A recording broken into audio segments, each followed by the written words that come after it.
Indeed, you can get a completely free legal consultation with an experienced attorney day or night, 7 days a week, even on nights and holidays by calling 1-800-400-5050 or visiting us at www.californialaw.com. There's no fee unless we win. Today, we are going to talk about what you win when you win a lemon law case. The lemon law for defective vehicles can be very sour, but it can also be extremely sweet. Many people have defective cars, and everyone wants to know what you get when you win. Hello, and welcome again to our show. I am Allie. Every day, people are asking a lot of questions regarding the lemon law for defective cars. When their car is a lemon, they want to know how it turns into a tall glass of cold lemonade, or even a nice slice of yummy lemon pie. Today, we will explain what you get when you win a lemon law case. It truly can be super rewarding. And the very first thing I want to tell you is the following. It's not about the specific type of vehicle that you have. There's no specific list of cars or makes or models. New vehicles, used vehicles, leased vehicles, and purchased vehicles, and more can all qualify under the lemon law. In fact, the lemon law can sometimes apply to things other than cars too, such as trucks, boats, motorcycles, small planes, appliances, and some electronics might be considered lemons too. Let us know what you are dealing with in the comments below. However, the majority of cases that we see actually do have to do with defective cars and automobiles.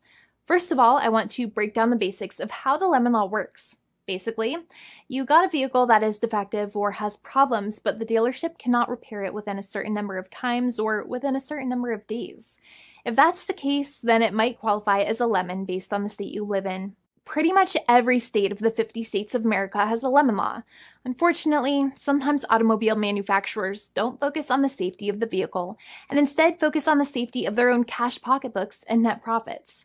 For that reason, if your car is a defective lemon, you should really know about your legal rights. So in the following, I am going to tell you all about what you can get or win when you win a lemon law case. Some automobile manufacturers make a lot of money and are rich, and a lot of people hate the dealerships for taking their money and giving them a hunk of junk, the runaround, and a bunch of lies. But sadly enough, the lemon law is not designed to make you rich, and it is not intended to make you wealthy. Instead, the law is designed in a way that is supposed to put you in the position that you would have been if the vehicle had not been defective. It is supposed to make you whole. Even if you spent $60,000 or $70,000 on the car to fix up the car and spice it up, you still might not get that money back. It really depends. Even though the dealership might have lied to you, given you the runaround, and then failed to do their part. That's why it is important to give them the lemon drop down. By winning lemon law cases, consumers are really making the road a safer place for all drivers and pedestrians by making automobile manufacturers care more about consumer safety. Now, what you get when you win a lemon law case usually comes down to one of three possible options or remedies. Option 1 is that they might provide you with a replacement vehicle. Option 2 is that they might offer you a refund or what is called a lemon law buyback. Options 3, I will discuss option 3 a little later on in this video, and it is an important option you should know about as well with some real lemon juice. So let's start with the first remedy. Option 1 is that they can provide you with a replacement vehicle, which means you can basically trade your car in for a different vehicle, but there are some important things you should know about this option. The replacement vehicle should be a vehicle of similar value. The replacement vehicle should usually also be a vehicle from the same manufacturer with similar MSRP cost. It's crazy that many times, even though you really don't like dealing with that dealership, you might have to get a second car from the same manufacturer, even though they have lied to you and given you the runaround or given you a hard time. But there is another option with this as well, because year after year, the cost of vehicles might go up and the new vehicle might cost more. That price jump can make it difficult to get a car with the same MSRP price. Even though your car was a lemon, you might still have to pay that extra cost for the new and now more expensive vehicle. Thankfully, there is option 2, which allows you to get a refund through a lemon law buyback. But one of the problems with a buyback is that sometimes you might have to have a trade-in vehicle, and you might have still been required to pay more money on that trade-in vehicle.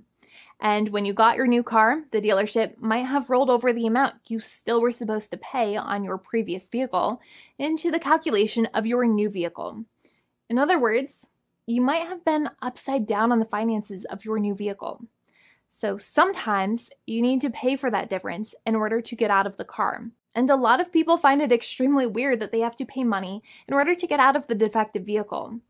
But many times that's how it works. Now, in a lemon law buyback, if you get a lemon law buyback, you usually get back what you paid.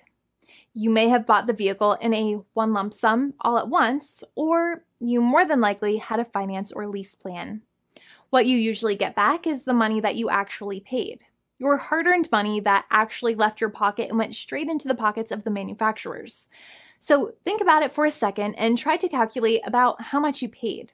Think about the down payment and also add up all of the monthly payments that you have made for your car so far. It can add up to a lot of hard-earned money. In some cases, it can add up to $30,000 or more, but every case is different. Even though they accept that their vehicle is a lemon, many times the manufacturers still try to pinch pennies and also nickel and dime their customers. So they deduct certain fees during the negotiations, such as an offset for mileage for the portion of time that your vehicle did not have problems. Sometimes it is legal for manufacturers to deduct such things from the settlement you end up getting, but many times they may be doing so incorrectly or it might be taking away too much of your personal money. Having a powerful negotiator and experienced attorney by your side can be very helpful. In addition, most lawyers do not charge you out of your own pocket for their attorney's fees and court costs. Many attorneys only get paid if they win, and if they don't win, they just don't get paid anything. Lots of attorneys spend their own money on your case, and the attorney might never get the money back. But it may make sense for the lawyer to take that risk if you have a strong case. It reminds me of being a kid and selling lemonade and spending my piggy bank coins and quarters to make the lemonade, even though I was never sure if I would make my money back. But when I made amazing lemonade, everybody would want it. We would all be happier as a result. Option 3 is that sometimes a manufacturer might simply pay you a settlement in what is called a cash and keep procedure. That's when you keep the car, but you get paid some compensation for all of the headaches and defects the vehicle caused. Even if you don't have a clear lemon law case, the manufacturer might still make a good faith offer to settle the matter and get it off of their heads. In many situations, even though the settlement might be less than a full buyback of the vehicle, it might make sense for you to accept that offer depending on your goals. In addition, it's usually required that the problems happened while your car was under warranty or extended warranty. Even if you no longer have warranty, but your problems happened while your vehicle was under warranty, you might still have a case. However, without any warranty, you cannot have a lemon law case in most situations. However, you might still have some legal protections such as breach of contract, auto fraud, or something else. The founding attorney of the law firm, Jimmy and I, would love to speak to you. The consultation is completely free, and the team of lawyers can speak to you and review any documents you have for the vehicle, such as your vehicle purchase agreement and repair invoices. Call now for a completely complimentary and fully free consultation with an experienced lawyer. It's free to call 1-800-400-5050 day or night, 7 days a week, or visit us at www.californialaw.com. Lawyers are waiting to speak to you and encourage you to call. This video is not legal advice. I am not an attorney. I'm a paid spokesperson. Attorney Jimmy Hanai is a lawyer in the state of California and handles California lemon law cases. There are no guarantees. This legal advertisement is by lawyer Jimmy Hanai of CaliforniaLaw.com.